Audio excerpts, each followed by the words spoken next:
Hello, welcome to the Special Moves podcast. This is episode 134. My name is Mike Williams. These guys are Jake Kulkowski and Liam McKelvey. Hi. Hello. I brought the God rays with me for the visual enjoyers of this podcast rather than the audio listeners. You got God rays. I've got rain. Is what I've got. The extreme heat wave is over. Liam, how are you faring? What's the weather like? Let's start this off very British. I'm a bit of an in-between, you know, like it's going between the two. Like every 20 minutes or so it pours down, then we get a bit of sun, then it pours down again. You know, balance is truly restored. Yeah. It's not too bad. Have you guys been in any queues lately? Any decent queues? Right, yeah. I was yesterday. I actually genuinely was yesterday. Into queues. Yeah. Not good queues, but I was Liam's making the most of Freedom Day or whatever. Yeah, well, queuing up for some tea. Oh no, the queues I was in yesterday I hated because it was all holiday makers. That's why I hated it. Yeah, free real. So hello now everybody. We got that out of the way. For the international fans. Yeah, sorry about that. There's a few games to talk about this week. As ever, we got lots of emails. Thank you very much. We have actually had loads of emails the last couple of weeks, which is great. After we had a week of no emails, there's now definitely too many. But keep them coming in to dearspecialmoves@gmail.com. We have the bonus podcast, the bonus Patreon podcast, which we're doing regularly for everyone who supports us on Patreon. Remember that you've got that as a reward. You can listen to that every single week and watch it. It's exactly the same thing, but it's just off topic. It's not about games, and that's available to everyone who supports on Patreon. There's loads of new games as well. There's actually a ton of new games considering it's July. It's too much. It's really popping off big time. So we'll try and get through as much of them as we can at the end of the podcast as well. So, but first things first, isn't it? Orcs Must Die 3. Jake, you almost finished it. I finished it. I'm done. Well, with the main campaign, but I guess this is an addition since it came out on Stadia. So for the 4 people listening who had Google Stadia and played it there, it launched with a campaign featuring 2 new characters. But, everybody's favorite orc slaying, quipping character from Orcs Must Die 1 and 2, who is a character, just a character who, unfortunately, I forgot his name. But you know exactly who I'm on about. Yes, I don't have the Sorcerer's Apprentice, I thought he was called, but he actually does have a name. It's even told me in Orcs Must Die 3, I've forgotten. Percy Jackson. Yeah, Percy Jackson, exactly. So, he's got his own campaign, which is a very short one. It's maybe like 6-7 levels, and it's really, really difficult. I'm playing that one. And there's 2 additional modes that I've been having a lot of fun on. There's like an endless mode, which is cool because you can play that co-op, like literally like Gears of War Horde mode kind of thing. And there's one called like Scramble, which is essentially like each time you play it, it's random maps, and you get to pick which map you want. So it gives you a little bit of choice, and then you get to pick a buff and a debuff.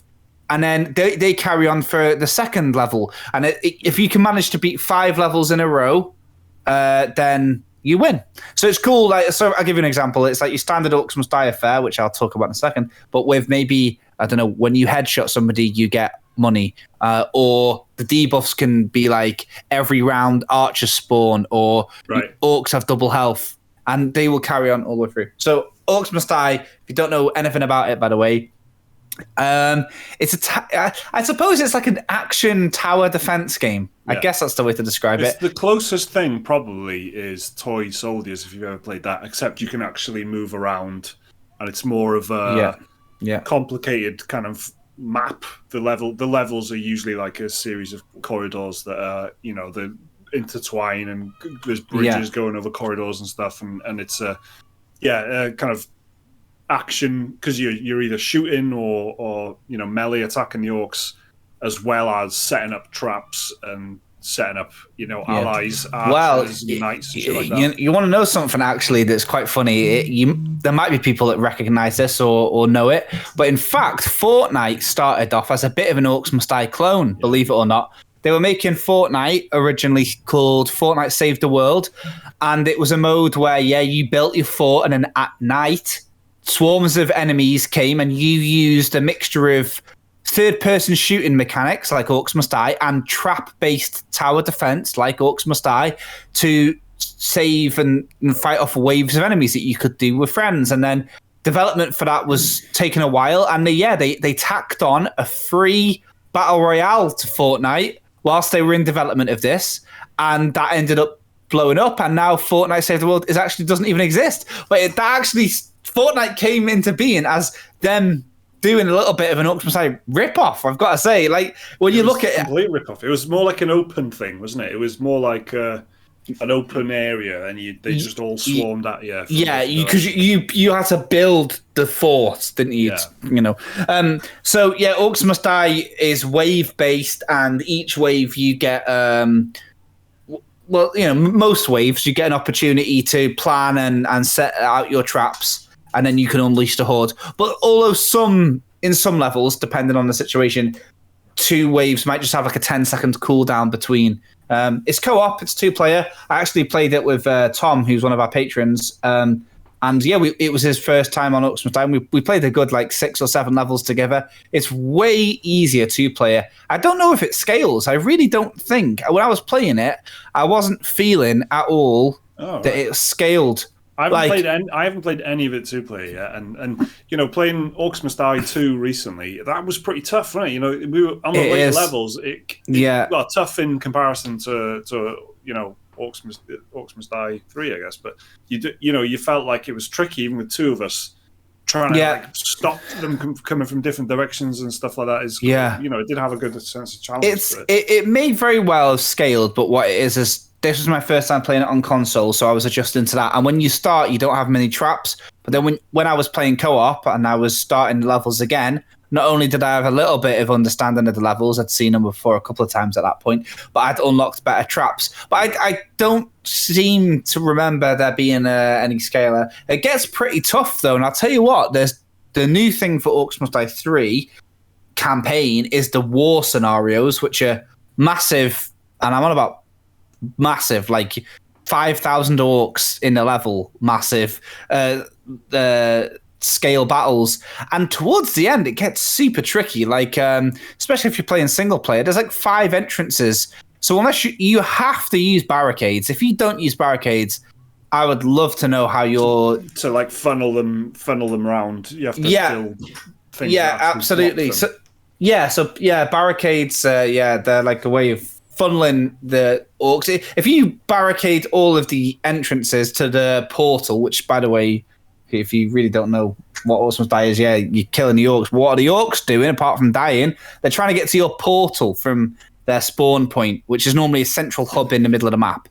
So, there's lots of different cool maps and labyrinths and all sorts of entrances and exits and teleporters and stuff. But yeah, you can kind of control the flow of the orcs by barricading some of the entrances and exits. If you barricade all of them, they just brute force through it. But if you don't, as long as they've got one entrance to go through, they don't trash the barricades. So yeah, I was using the barricades, and I have actually, for the sake of this, I was using entirely new weapons that haven't featured in Orcs Must Die 2 or 1. So that means I didn't use, apart from the barricades, I didn't use tar traps, I didn't use spike traps, I didn't use any of the weapons. I used entirely there's like a bread and butter, isn't there, of traps that you can get through most of it with just 3 or 4. Yeah, you literally, the way that my favorite setup, in case anyone's listening and cares enough to know what my trap roster is, I love the barricades. Elite strats.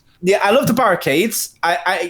At the beginning of the game, I was using tar pits and made it so when they were on tar, they had they were more susceptible to fire damage. And then I'd use fire archers, I'd upgrade them, and that's it. That's it. And then later on, you fight a lot of enemies that are impervious to fire. So I've been using the ceiling lasers because you can mix them with tar on the floor, ceiling lasers which are constant 24/7 laser barrage. And then I've got wall grinders. I got wall grinders, yeah. Grime album.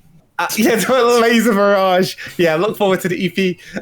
So yeah, and I'll tell you what, that was how I managed to beat the war scenario at the end. I made a death box of tar, which, by the way, laser barrage featuring Lil Death Box, the full mixtape.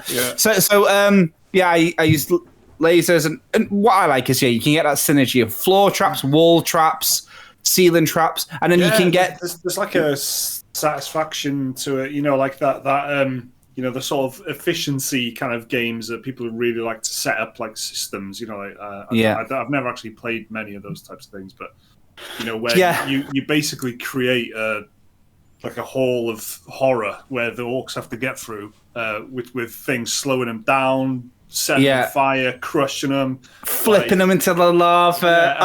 And those different kinds of traps link up together, and there's like a weird synergy. Absolutely. And there's a beautiful thing about it where so I finished the campaign with this like particular trap mentality in my head, of like, all right, I'm always going to be using the tar basically and the barricades, and then I'll just mix up things. So then I've been doing the endless modes, and I found that using that technique isn't really working out for me as much as I thought, because it gets really difficult, like really, really difficult. So I've been completely changing it up, and I've been focusing entirely on these wall grinders and flipping them, and it's just ace. I could sink 100 hours into this game easily. Don't know how many hours I've already got into it, but I'm going for the plat. And it's going to be difficult because it's like I just made it through the game on regular difficulty. Yeah, and you can get up to like a 5-star, but it's obviously skulls. 5 skull rating. Yeah, 4 skulls for maximum efficiency, and 1 for like completing the level in like a certain time requirement. So I couldn't even 5 skull half of the levels, but then I was only playing it on the regular difficulty, which felt difficult. Mm-hmm. I think it's designed so you kind of scrape by and then you go back, and then you've got like these upgraded traps. But like I've got to do it on Rift Lord, which is the hardest difficulty. Again, keep an eye out for Rift Lord. So I'm just enamored with how simple the game is, how the formula is the same, but you get that you're playing it.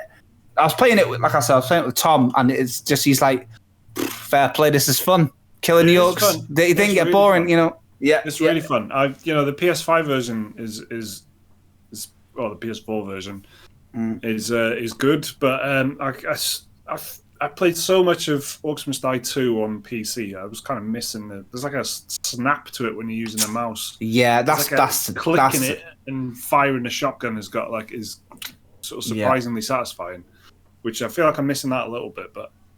No, it's really good and really easy to play, and for 20 odd quid is the amount. If you get into it, the amount of replayability.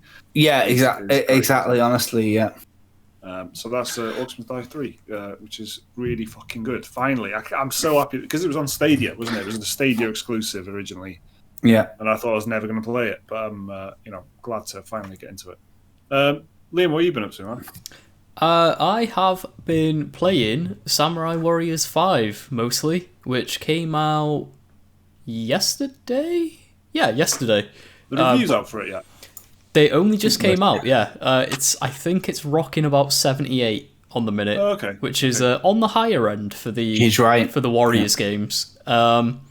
This one is a sort of bit of a back to basics for the series because it's been going since Dynasty Warriors. It feels like there's a new one of them every year. Yeah. So this one was a bit of a back to the drawing board, especially after Dynasty Warriors 9, where they tried to make it into an open world, failed pretty miserably.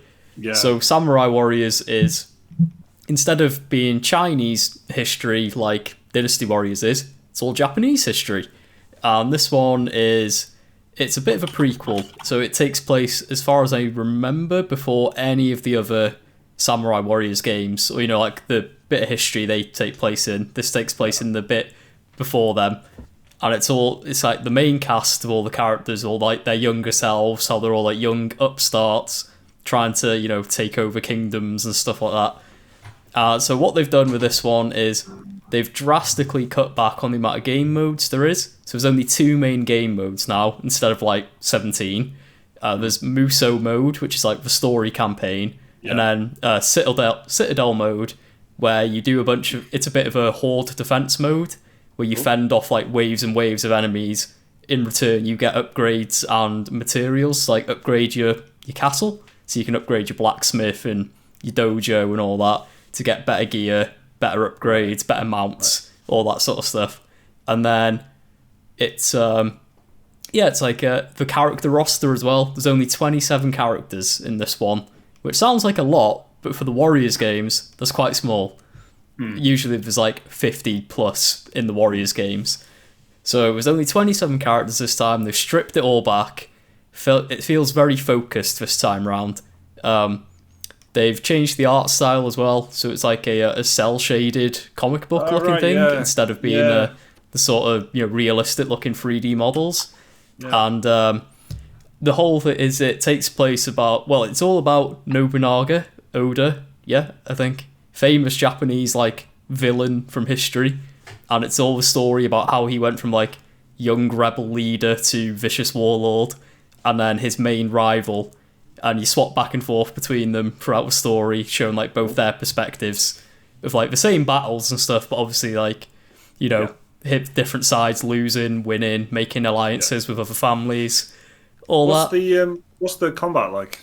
The combat it's good so far. So in typical Warriors fashion, in the first 5 minutes of a battle, you'll already have like 500 KOs, because, as standard. But what they've done this time is they've added in, the biggest new feature, I guess, is they've added in like it's not a skill wheel, but if you hold R1, you're going to have a skill matched to each face button on the controller, and it can be like buff your defense, buff your speed. It can give you like a boost to your ultra meter, or they could be like special skill attacks where you do like one of my favourite one is once like just a spear charge that turns into a vortex but sort of absorbs all the enemy soldiers into it, and then you just launch through the air. That sounds like a little bit like the special attack system in Assassin's Creed, like the newer. It is a little bit, yeah. It's not too dissimilar, to be honest. But yeah, it's just like, so the battles are honestly pretty much the same as Warriors games, where you go, the regular enemies are just like fodder. You go around the map, taking over camps and outposts, and your main enemies are the like enemy officers, who are the other main characters, and they're the ones who are actually a threat to you. And you just go out, you capture objectives, and the objectives are varied enough. A lot of them are usually just like, go here, like intercept this enemy captain, kill him before he can get to this point. Every so often it'll throw in the battle, you've lost it, so you've just got to like retreat and get out of there before everyone can hunt you down.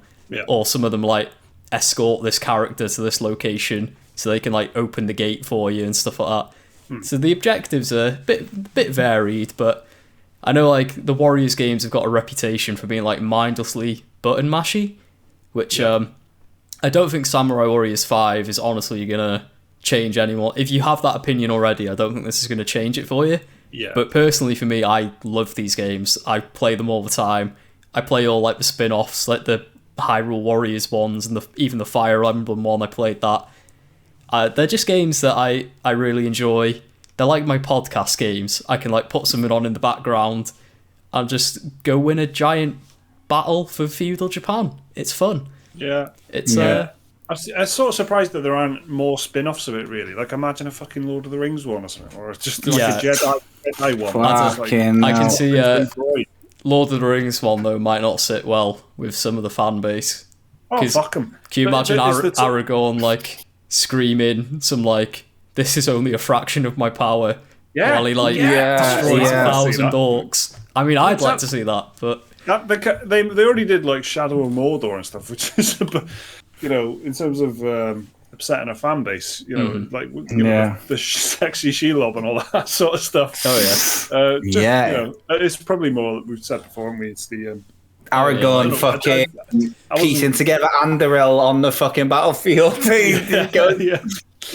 I mean, there's the Tolkien estate themselves are the ones, aren't they? With Lord of the Rings, like if the developers of the Warriors games made a Lord of the Rings Warriors game, you could bet your arse like Gandalf would have a 6-pack and just be baring his chest the entire time. Imagine Gandalf cross-body slamming you.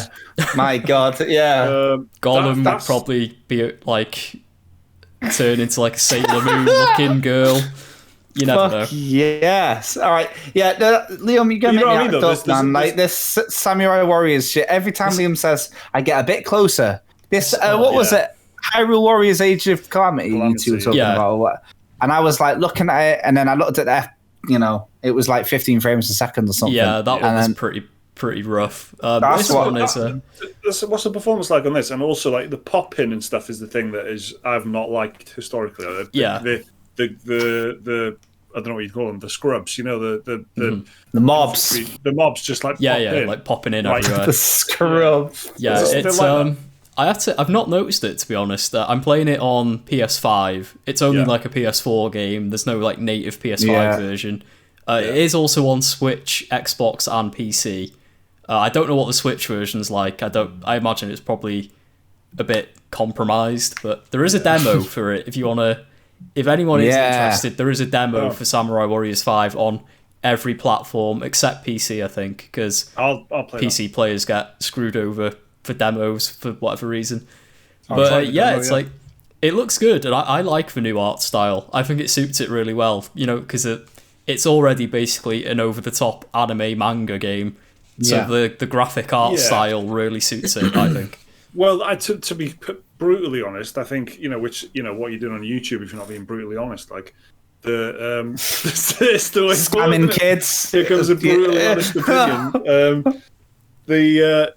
I think it just looked like shit graphics. Anyway, is all I can, I'd never thought it looks great. You know what I mean? So if you style it out, then your game becomes more timeless, I think, anyway. Absolutely. Yeah, it does them a lot of favours, I think, going to this like comic booky art style. They're not losing much, are they? So, it's other than that, it's pretty much like, it's more iterative than it is like innovation, sort of.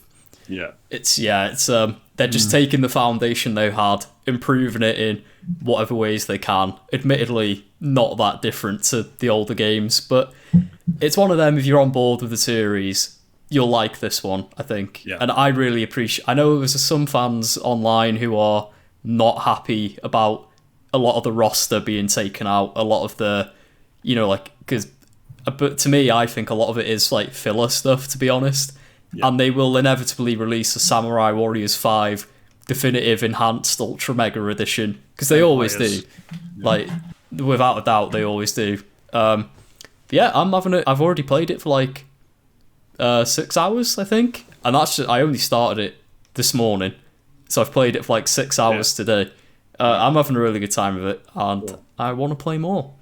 That sounds good. I will play the demo of that, actually. I'll get that on PS5 and have a little spin. Yeah, it looks good on PS5. Runs really well. I played this game on PS4, I think, called Blade Storm. Blade Storm, I think it was Nightmares, which is like same developers, I think. Yeah, and it was set in like the 100 Years' War and stuff, but it had this slightly more. You were part of a unit, like you could if you were like a cavalry kind of general, your bodyguard was an important part of it, so you could you had a big cavalry charge type thing you could charge in with, it was a big deal that you charged in with a load of allies, and there was a slightly more kind of, they did a bit more with that in it, but I played that loads and I really liked it. So I do get into these games occasionally, so I'll definitely have a look. Right, so that was 2 brutally honest reviews from the Special Moves podcast. Let's do a few emails. If you want to send us an email, the address again is dearspecialmoves@gmail.com. This one is from Scott, who very unconventionally says, "Lads, loving the podcast and the bonus episodes. Something to look forward to twice a week. Thanks for supporting us on Patreon, Scott. Lockdown has allowed myself and a bunch of friends from high school to consistently play Warzone while drinking cans, and has definitely kept us sane throughout the past year. 4 of us also managed a co-op playthrough of Divinity Original Sin 2, which was absolutely bloody lovely, and we still talk about it often. But with the world opening up, we've definitely dropped off of playing games together. The intention is still there, though. My question is, what are some of your favourite times playing games with friends, Scott? Well, we played a lot of Divinity Original Sin 2 as well. It was good memes. Hashtag good memes. They were. We got pretty far, didn't we? I mean, at least halfway. Hashtag Trump Die. Yeah, exactly. Trump Die's dungeon, man. Yeah. Shouts out Trump Die. That was class. That was class. I would definitely do that again. I would love to do that again. Yeah, exactly. So if Baldur's Gate 3 launches and it's good news to everybody, because that's the only chance you're going to get of getting that experience again done proper, and it takes ages to make these types of games, I suppose. But yeah, it's I hope I'm really praying that it kickstarts a CRPG trend. Like, you're seeing like all these, everyone's in Dungeons and Dragons these days, man. I feel like everybody is, like, I don't know. I'm surrounded by people who are just playing Dungeons and Dragons on Zoom and shit like that. Do you know what I mean? Like, it's and so yeah, the idea of the CRPG not being co-op and then Divinity just being so good. Hopefully, more people are like, working away, didn't it? But you know what? It was when I was talking to Tom when I was playing Orcs Must Die. Yeah, it reminded me of we were talking about. I can't remember how it ended up coming about, but we were on about Spec Ops. Remember that on was it like COD 4 or whatever? Yeah. And it's like not quite the campaign. It's just those little missions that you do, little bite, like, because it's good because it's got a very definitive start and end in each mission. I had some really good times playing Spec Ops with my mate. I thought that was a really good. I don't know. I can't even really pinpoint why, but it was just really nice. I think it's because we were very in sync with each other when we're playing it, so it's like you don't need to communicate loads, and it's not like interrupting you with loads of story exposition. Like when you're playing Gears of War co-op, it can be a bit heavy sometimes, and it's like, this is just literally, do you want to shoot some Russians in the snow? No. Well, okay. Not as much lighter, you're right. Yeah, exactly. So, you know what I mean? We're doing it for America, innit? So, yeah. So, I don't know. It just felt like a lot easier just shooting gallery stuff with your friends. So I don't know why that one particularly springs to mind, but it's tough. I mean, there's loads of games around that era, I suppose. That I guess Gears of War I did enjoy co-op, but that just getting really stuck into something like Divinity Original Sin is so rare. I really enjoyed that. I really enjoyed that. So I can't. I don't think there's anything honestly that I've played that has reached that level of, where you're having to think about your role in the team and everything in the battles and shit. It's fucking great. Like how do my skills gel with Liam's character skills and Jake's character skills and all the story stuff as well. And I'll tell you what though. Yeah, like, I mentioned it a lot lately. I guess we all have, but I gotta say, like, it's not exactly the most brain on activity, but I do like playing a bit of Battlefield, more than COD, because of what you just said.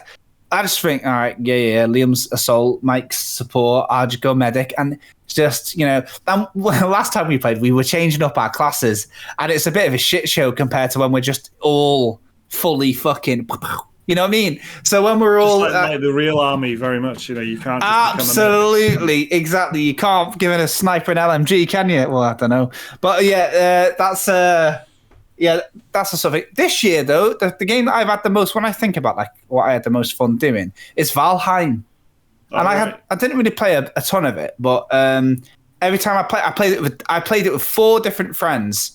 You can play it like in a big gang, but I was playing it pretty much like one-on-one with 4 different people, and they're completely different people.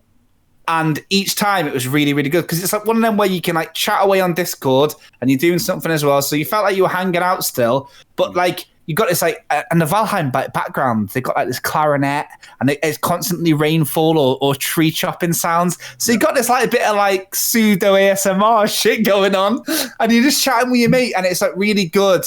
So Valheim for me, I think could really, when it comes out, if they do a big thing and give it some proper love, like with Stardew Valley or something, they can really get that. But yeah, there's that. What about you, Liam?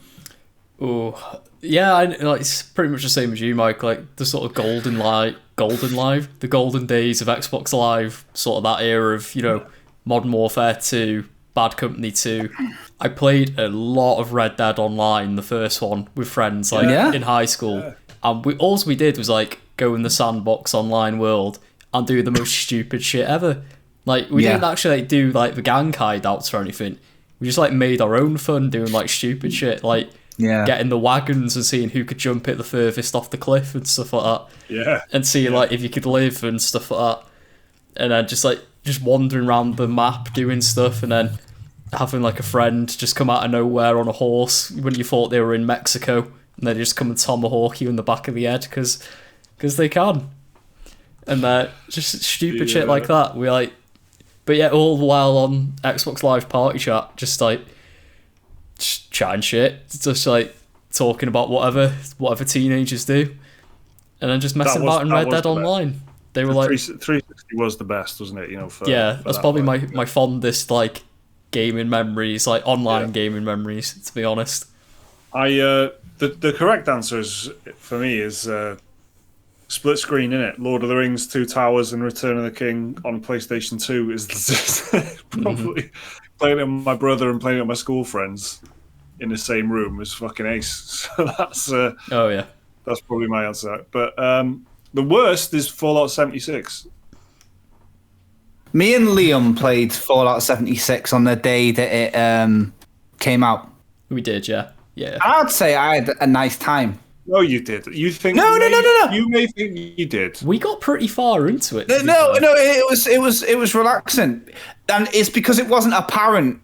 Yeah, there was nothing like Mike. You know when you're playing Fallout 76, it wasn't apparent how bad it was. No. Well, listen. You know, in Oblivion, you're in the sewers, innit, for a bit, and then you go out, and in Fallout, you're in the shelter, and then you go out. Well, in Fallout 76, I thought it was the equivalent of that. We're in the shit part, and then in a minute it's gonna go boom. So, but because of that, I was like nestled in, me and Liam chatting away, watching like people griefing or whatever, and it was chill because I was thinking, okay, well, soon it's gonna. But I was in a good mindset, good mentality, and everything's better when you play it with Liam, isn't it? So, and then all of a sudden, it quickly kind of died, and then so then when we went in again, so we went in, when was it? About a year ago, something like that, innit? Yeah, they did the free weekend, didn't they? Yeah, that's it. So and we played it, and it was like, honestly, not even playing it, you guys made it fun, and we could be in an Excel spreadsheet and I'd have fun, I think, if we were on Discord and chatting about it. Yeah, but you imagine that an Excel spreadsheet wouldn't completely fall apart if you dropped a few turrets in there. I'd like to see that. See, you've even made that sound fun. Do you know what I mean? Turrets in a spreadsheet, yes. But yeah, you're dead right. It was just really not it, was it? And no. It feels worse saying it because you feel like it's already dead. Leave it alone. Yeah. But this is a brutally honest gaming review channel. Yeah, it's a gloves off one this week, I feel. All right, thanks for the email. Let's do another one. Which one? We'll do. This one is from the YouTube channel Switch Corner. I don't know if they do brutally honest reviews. But no, they do really nice reviews. so they've got a heart. Assholes. Yeah. Okay. Yeah. Right. Alex from Switch Corner says, "Yeah, man. Dear Ducks, the secret's out. The secret is out." Mm-hmm. 2 questions for you because I thought I'll give it a go. What's your favorite duck in a video game? I think we need the Mighty Ducks game. Number 2, how do you feel about the whole solid body of the Steam Deck thing? After all the issues we've seen with drift and all that stuff over the Switch, as in controller Joy-Con drift, is this a disaster of hardware waiting to happen? As a long-time Switch player, though, I'm in. I dropped my deposit, but I still have that concern. Hoping for good things from Steam here, though. Fuck the Switch. Have a good one, Alex from Switch. Deck corner. Soon to be Steam Deck corner. Yeah. Hey, shout out to Alex, man. I actually, what did I buy? Because I bought about 5 games just from the Switch Corner review. Really, was it like Tangle Deep was one of them? But yeah. Well, ducks, man. I mean, we're the best ducks in games, to be honest. The best duck in any game is us in Destiny 2. Yeah, exactly. I mean, there's not much of a real. What else is there? The dead fucking ducks from Duck Hunt. Do you know what I mean? So there's probably some ducks in Fable or Divinity Original Sin somewhere. Yeah. There's duck villages in Animal Crossing. I know that, but my daughter doesn't rate them, so they're not even in the running. so but as for the solid body, that is a really interesting question I never thought about. But when you are buying high end shit like headphones let's just make it absolutely clear what Alex means here. So okay, Nintendo Switch is called a Switch because you can switch it up, right? So it's a little tablet, but it's got the Joy-Con controllers slot on the side. You can take them on and off. The Steam Deck is not like that. It's just one solid piece with the controllers, stuck to the screen. So if anything goes wrong, like Joy-Con drift, which has been a big problem on the Switch, where the analogs, where the Joy-Con, the sticks, were losing accuracy and were like drifting off and stuff, you could just swap the Joy-Con. But now, how do you fix that if it happens in the Steam Deck? But, sorry. What were you saying? Yeah, no, well, no. We just hope that the solid body really is solid because, you have got a bit of a problem then, haven't you? It's like these days, like phone screens, the screen is pretty much the entire front of the phone, so that it's super expensive to fix certain phones, especially, or complicated. So, like, even if you are a bit, like, with a PC, so modular, your GPU fucks because you've been playing New World, for example, on a 3090 and it's bricked it. You can get a new one from the manufacturer. And with this, I don't know. I think the Joy-Con drift issue is something that's happened to... Well, actually, has that happened to you guys? No. Happened to me. No, it's not happened to me. For fuck's sake. Right, well, it happened to me, and it was annoying because the Nintendo, support staff were very passive-aggressive and acted like it didn't exist, even though Nintendo of America were giving people... So, that's all I got to say about it, is if there is a problem, I think Valve will probably put some sort of thing in place, like, to get it sorted, because... they've already been in the news saying they're really confident that it won't happen because of the way they've designed it. I mean, it was like a pretty prominent part of the announcement as well, wasn't it? They were like, we're using full style control, what do you call them? I don't know what you call it, like mechanisms, that's it. Yeah. Like full size ones instead of like miniature ones in the Switch Joy-Con, so there's less room for error and all that. It's like they seem to be, like I said, like very confident in the build quality, at least. Well, and I imagine as well that it would be a case of it's repairable, right? I'm sure that they on their end could, in the worst case scenario, open it up and fix the Joy-Con and send it back to you, fix the deck stick. And I was gonna say, Wario nearly banging your door down. Yeah, we don't want that. Yeah. So they could repair it, couldn't they? And it, things do just go wrong. Like I didn't have Joy-Con drift, but my fucking DualSense, my PlayStation 5 controller, the stick, the triggers on them just got fucked up and stopped being resistant, which is like one of the main selling points of the controller, and I had to send it back and get it replaced. And I had something on my Xbox One as well, where my Xbox One controller was dropping the connection to the system all the time. It kept saying I'd disconnected the controller, even though there's no reason for it to say that. So things just go wrong, and it's not Nintendo isn't particularly any worse than anyone else. I don't think. I wonder how many people, because you can get a dock for it, and you'll be able to plug your mouse and keyboard in. So I guess the worst case scenario, if you've got one of them, at least you can use your mouse and keyboard. Yeah. Look at me troubleshooting. Fuck you, Valve. Thanks for the email, Switch Corner. Let's do one more.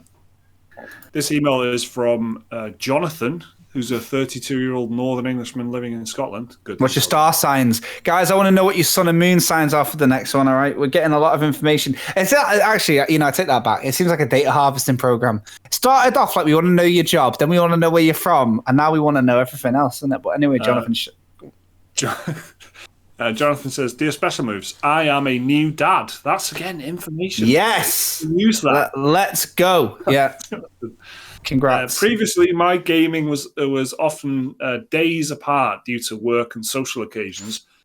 But at some point, I would get a 3 or 4 hour chunk of time to pour into my favorite RPG or MMO or whatever. However, my new life involves more time at home, but with frequent interruptions and unpredictable play sessions. I'm currently playing through The Last of Us Part 2, slowly. But I find I am now more than ever playing my Switch. Finally, I've completed Cuphead. Do you guys have any advice on playing larger story games with such interrupted gameplay, or any recommendations for games that are easy to pick up and put down? I have enjoyed Cuphead, Celeste, and Hades. I have disliked Hollow Knight and the Ori games due to forgetting where I was supposed to go between play sessions. Yeah. Thanks, Jonathan. The pain Very of relatable. Metroidvania games happens to me all the time. Yeah, annoying, isn't it? Unless you carry a notebook. Well, do you guys have any recommendations? Well, recent ones, Orcs Must Die, if you're looking for pick up and put down. Yeah. It's instantly stimulating and it's very zero commitment. If you can't finish a thing, you won't be too asked about it. Yeah. If you're on the Switch, Pokemon Unite is actually pretty good. Matches are like 10 minutes tops. Yeah. You can literally do a match, 10 minutes later, that's it, you're done. Yeah, and it's free. And it's free, yeah. Of course, well, it depends if you like MOBAs or not, I guess. But yeah, it's a good entry point into MOBAs as well. It's a good entry point, yeah. I don't know, yeah, because when it comes to longer games, I typically don't play them unless I know I've got like the day off or the following day off. Yeah, if I know, like, say I'm in work, I come home from work, and then I'm back in work the next day. If I've got like 4 hours of the night, I wouldn't even like start something like Last of Us Part 2 because I know I would just fall off it because I don't have enough time to like really get absorbed and immersed into it. Yeah, I remember that. Like, first of all, congratulations on becoming a father. But then, sorry. Yeah, no. Best thing. But I'll tell you, I remember very specifically. I don't know how new a father you are, but when my youngest was like literally like just out of the womb, like I was playing God of War and I thought, okay, this is easy. But then over time it became a bit different. And now it's at the time where I've got more time. But I was playing Resident Evil 2 because it was very short. And I know it sounds stupid and it seems very, very weird, but Dark Souls and those types of games, you know, sort of how Cuphead is. You go and you do a little bit, you get to the next bonfire, you've got a lot of challenge between a little space. So and it's so it gets into your brain, you know, where you do remember that. So really do, because as well you feel like you're accomplishing something when you're playing it. You love, you know, you're excited to get to the new bits. Each biome seems different. Honestly, try the Souls games. That's a really good shout, because I think it's a good shout as well because of the time spent away from it. Like you'll be thinking about it and you'll feel like you're still, you know, getting some enjoyment out of it, even when you're not actually playing. Exactly. You're not getting fatigued. I'll tell you though, you know, the ultimate dad game, the ultimate dad Switch game is The Binding of Isaac, man. It's The Binding of Isaac, and not because it's about a parent who tries to kill their child or nothing, but it's because it is as you know, what some of the games you've mentioned are like roguelike. So Binding of Isaac, in my opinion, is the best one ever made. Don't really ever see it being beaten either, to be honest. But it's perfect. I think the only thing about it is if you're going to get it on the Switch, it's a bit pricey. I think when I got it, I paid £38 for it, like an absolute knob.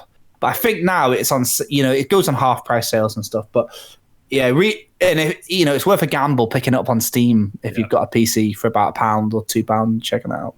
But yeah, I would recommend the Souls games, and it seems like I'm trolling you because, you know, it's not like you're not going to have enough stress in your life. But I see where you're coming from. I think that's good. Do you know what I imagine might be good as well, because it works for me where, you know, I don't have kids, but in the same way, because I have a really hard time dipping in and out of one game over a long period. But what does work for me like that is Skyrim.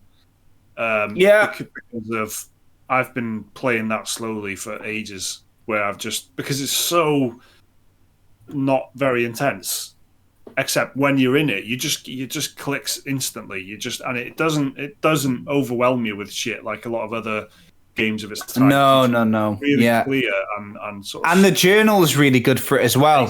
Really good. So if you need to like remember what you've done on your quest or where, you know, That is really good, and it's talking about this as a replay as well. Even for me, I've already done it. But playing it through again, it's the kind of game where you can just kind of wander off in one direction and you'll find something interesting to do, or you'll speak to someone and they'll say, "Can you go over there and help me out?" But in a very not intense way. It's good for that, I think. Okay, so those were some really good emails. Thanks, everyone, for sending them in. Keep them coming to dspecialmoves@gmail.com. Jake, do you want to talk about the garden path? Oh, yeah, I will. Yeah, I will. Thank you very much.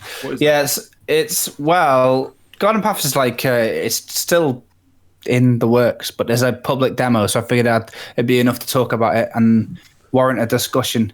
Especially because it's got a lot stacked against it in a way, I think. And that's why I wanted to talk about it, because I cover quite a lot of indie games a lot of the time when they're coming out. And I think I've played a bunch of these types of games, garden-y,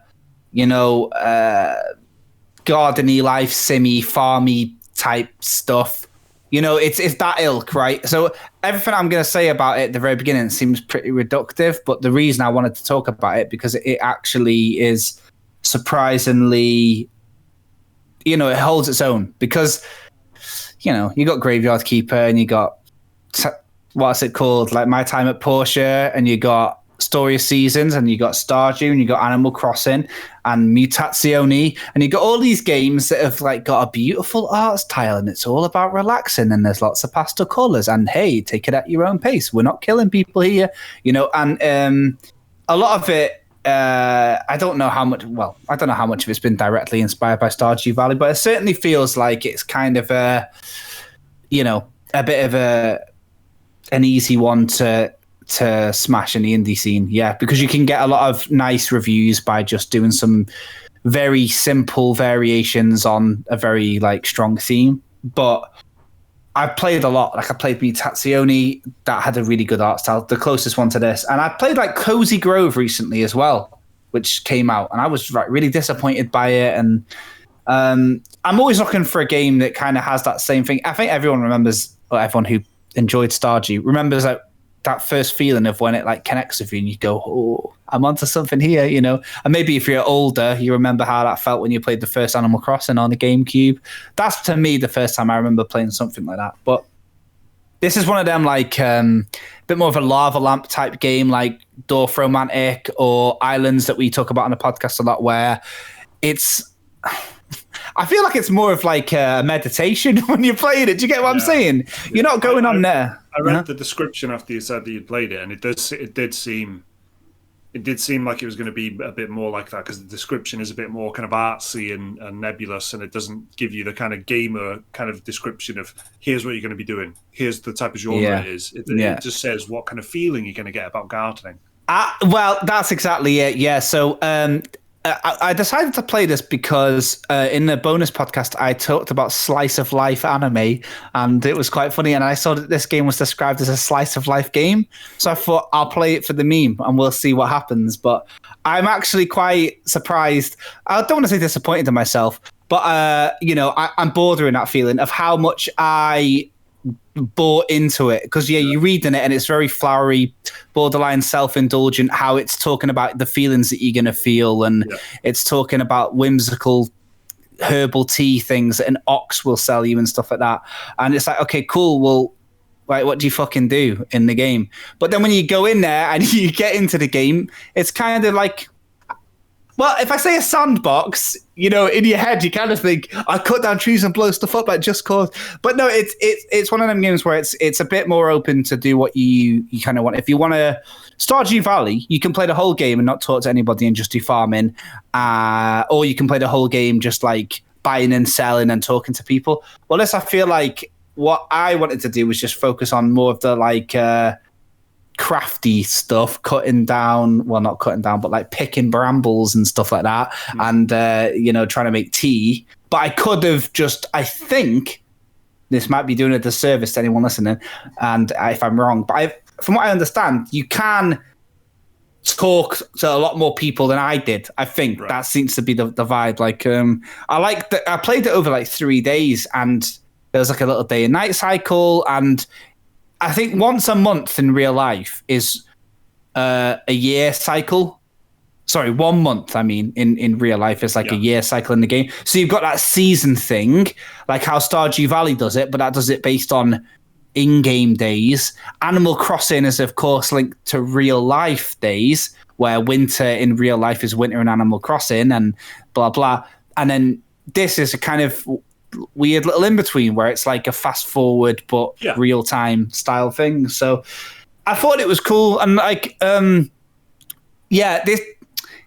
again, even down to the fact that it's made by this one guy. Like, he's an illustrator. They always are, aren't they? Well, that's what I mean. And it's like, it sounds bad, doesn't it? Because you're discrediting somebody's soul work into them being a dime a dozen.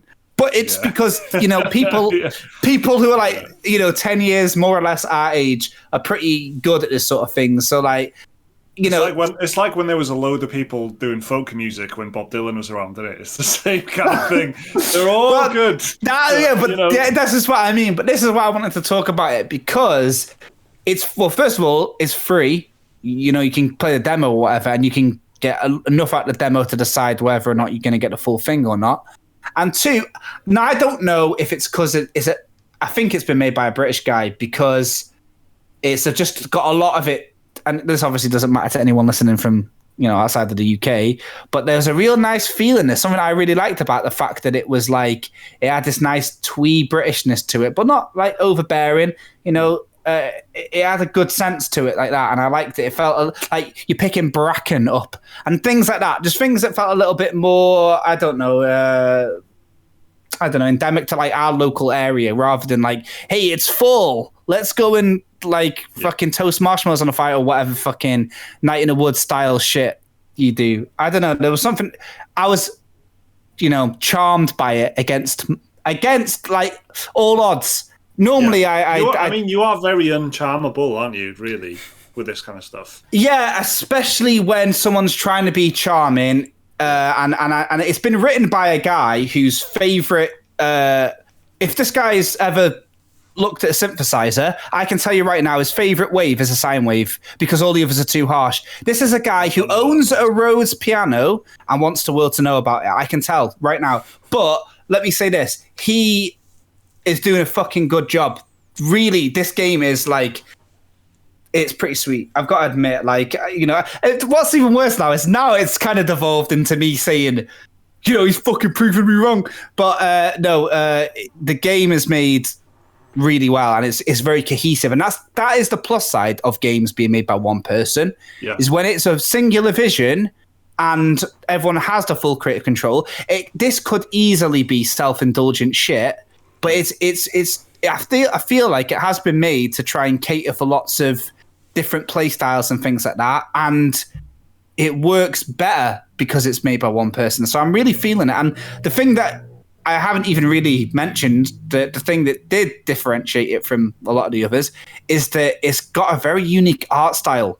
Like, everything about it is really nice. It's like, makes my brain feel the same way I feel when I watch that Wes Anderson film, Moonrise Kingdom. I don't know if it's the same color palette. I don't know what it is, but it's got a nice oomph to it.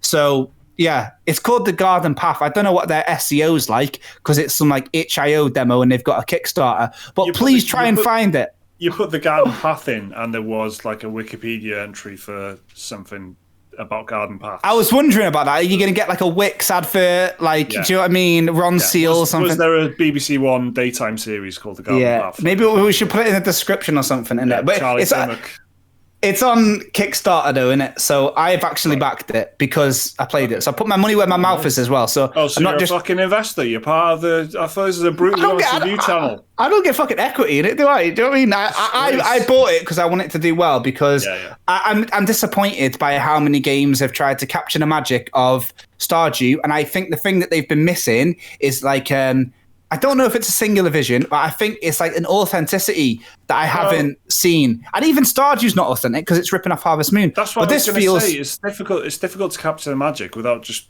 being exactly the same thing again. Like, it's difficult to be. You got to be original in some way, and Yeah, but in a way, a good artist could do a cover version and make it their own. I think if you're going in there with a real passion for the subject matter and you know where you want to take it, it's like that. And I feel like that's what this is. That's what I'm saying badly. That Stardew Valley is already a cover version, quite clearly, of something else. So you're still trying to get people to. And loads of people are and that's the thing. It's funny because that's how creativity works, isn't it? Where if you're just copying Stardew, then you're doing a cover of a cover. Yeah. But if you're trying to mix this Animal Crossing in, and you're trying to mix these life sims in, then all of a sudden you're being inspired by lots of different things, and then you're all, So it's it's a tricky one, and it seems to be just managing to be original enough to get people interested, and then when you play it. It's actually fucking decent, yeah. So I rate Garden Path. Cool. So it's good. Right. It's good. Another brutally honest review. Thanks everyone for sending your emails in. We'll just do the. I don't know why I said the emails thing now. It's too early for that. We're going to do the new games now. There's loads of new games, so we'll try. So how are we working this again for the people at home and me because I forgot? Yeah, so the new games every single week from now on. I used to do them in like a weird way where it was like halfway through one week to halfway through the other week based on when the podcast comes out. But now this is Monday to Friday this week. The week the podcast comes out, that is the week of all the new games that have come out the same week the podcast comes out. That's the ones that we're going to read out. So the podcast comes out on what's it going to be this week? 29th of July, which means we'll have games from the 26th, 27th, 28th, 29th, and 30th of July. See what I mean? Of course. Yep. Easy. So Child's Play, yeah. On the 27th, which is Tuesday, we've got The Great Ace Attorney Chronicles coming to PC, Nintendo Switch, and PS4. Which I've never played any of these Ace Attorney games. I've only seen the memes, which is a sad state of affairs, really, isn't it? Yeah, but really. They're good memes. Played a tiny bit of the first one. I do own the trilogy collection on Switch. Not actually started it yet, but I do own it. Love that. Well, there's one of them happening. It's doing all right though, isn't it? I think so. Yeah, it's reviewed 88 on Metacritic. 88. That's good. That's a prequel, right. I think it is set in like 1800s Japan, something like that. Is this the one with the Sherlock Holmes guy, but his name's Sherlock Sholmes? That's the one, yeah. Yeah, all right, cool. Say no more. Okay, why? I think they should have called it Sherlock Sholmes, because that is strong. Right, Neo, The World Ends With You is out on Nintendo Switch and PS4. This is a Square Enix game. Yeah. I have a sealed copy sat right over there that came this morning in the post, but I've not actually played. Yeah. I did play the demo though. They put out a demo like 2 months ago, almost, where your progress carries over. So The World Ends With You was a Nintendo DS RPG. Came out like 2008, 2006, maybe sometime around there. Didn't sell very well, but reviewed very well. Critically adored, like strong fan base. Just not a lot of people actually played it. No one ever thought it'd get a sequel. It did, and apparently it's pretty good. I played the demo, and instead of being so it's like an action RPG, action combat set in modern day Tokyo. A lot of the music, you'll either love it or hate it. There's a lot of like lo-fi hip hop shit going on. But yeah, it's nice. Like it's good. Like it's very much a stylized game. Combat is good. Combat's like very snappy and fun and flash. The characters, I like them so far. Some people might find them insufferable, but I like it so far, and I will eventually play the full version when I finish some of the millions of games I have already. I've heard from a lot of people that that Switch fans has been spoilt this week from with this, this is reviewing high 80s on Metacritic as well. Yeah, and the Great Ace Attorney or whatever, and that maybe Alex from Steam Deck Corner has got the scoop. Yeah, on yeah. Microsoft Flight Simulator is coming to Xbox Series X. Yes, this is my favorite thing. Yeah, yeah, I haven't touched it actually. Yeah, no, I've still not played this. I have been loving little Twitter videos of people just visiting like areas that mean a lot to them, but no one else gives a fuck about. Do you know what I mean? People saying, absolutely. I flew over Surrey yesterday. Great to be home. And you just think, cool, good for you. Twitter's been good for it. The best Twitter video I've seen is someone made a mod for it where Godzilla just randomly appears. No, that is good. That's what I would say. Now we're talking. Yeah. Samurai Warriors 5, which we've talked about in depth, is out on PC, Switch, PS4, and Xbox One. It's fun. Games explained already. And Tribes of Midgard is out. Is it? PC, PS4, and PS5. A sandbox survival game published by Gearbox. This is all on Tuesday, by the way. So oh my god, it was already out by the time the podcast goes out. I've seen some mixed things about Tribes of Midgard on Steam. Yeah. A lot of accusations of false advertising from the Steam reviews. Is it? Yeah. It's apparently it's advertised as a like action survival RPG, bit like an isometric Valheim. But apparently it's a roguelike tower defense game when you actually play it, according to some of the Steam reviews I've seen. Right. A roguelike tower defense is I don't know if that's true. I've not played the game myself, but that's just what I saw in Steam reviews, and it's got. Well, I wanted to buy this because it looks good, but I was like, it's Gearbox, so it'll be £60. I've just looked now; it's £16. Okay. Oh, that's not bad actually. That is not bad, is it? Is it multiplayer? It's 10-player co-op. All right. Yeah, it's 10-player co-op. If you get it, I'll get it. I love this. Making business deals right here. Yeah, we'll talk about that later. So that's Tribes of Midgard. On the 28th, which is the Wednesday, Chernobylite is out on PC. It's a survival game by The Farm 51. I remember this got a lot of buzz around E3 time, didn't it? Yeah. So the reviews are weird. It got a Eurogamer recommended, but the Metacritic is, comparatively low. It's about 70 odd. So it's a yellow kind of Metacritic score.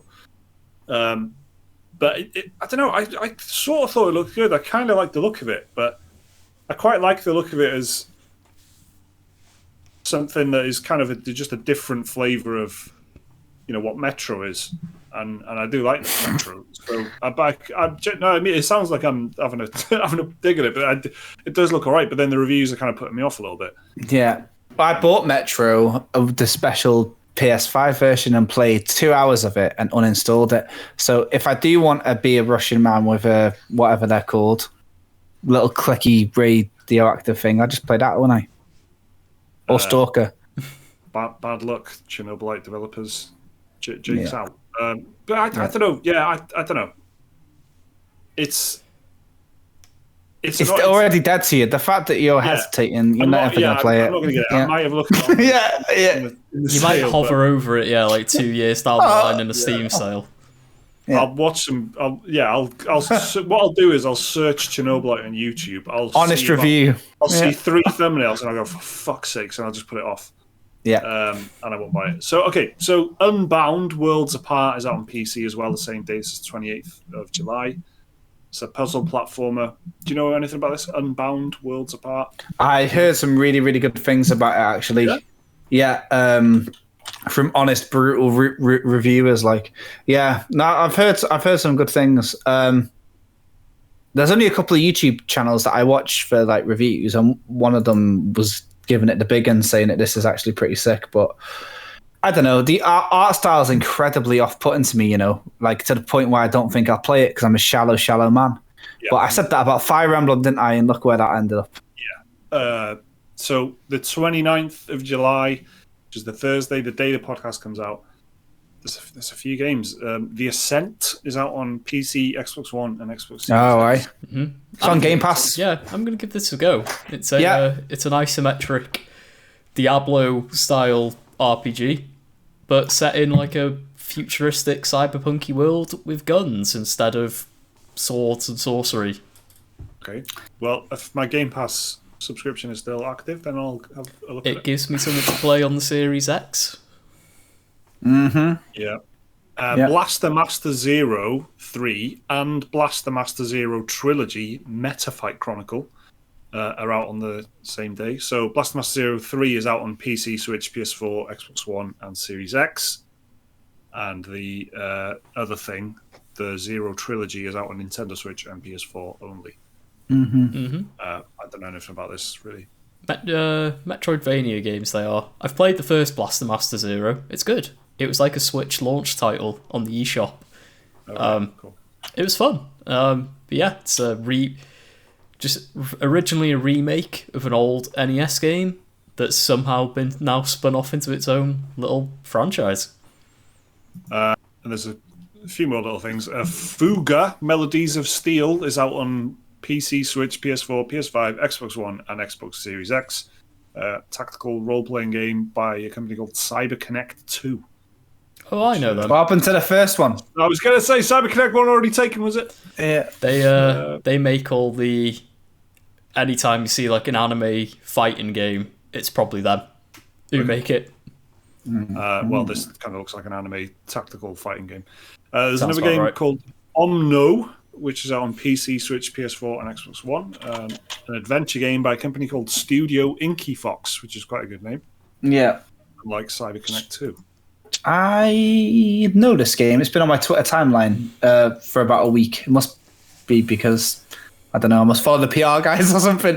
But yeah, it must be that, mustn't it? But yeah, I've seen this. It looks like... Looks nice. Yeah, it looks like a little Journey-esque type thing, doesn't it? Interesting art style, isn't it? But yeah, cool. Just good use of gradients. It's got fucking so hard to make a game look original, isn't it? Like, to leave any kind of good impression is difficult. Yeah, crazy. Finally, Paint the Town Red, which sounds very suspicious, is out on PC, Nintendo Switch, PS4, PS5, Xbox One, and Xbox Series X. A company called Southeast Games. Well, of course.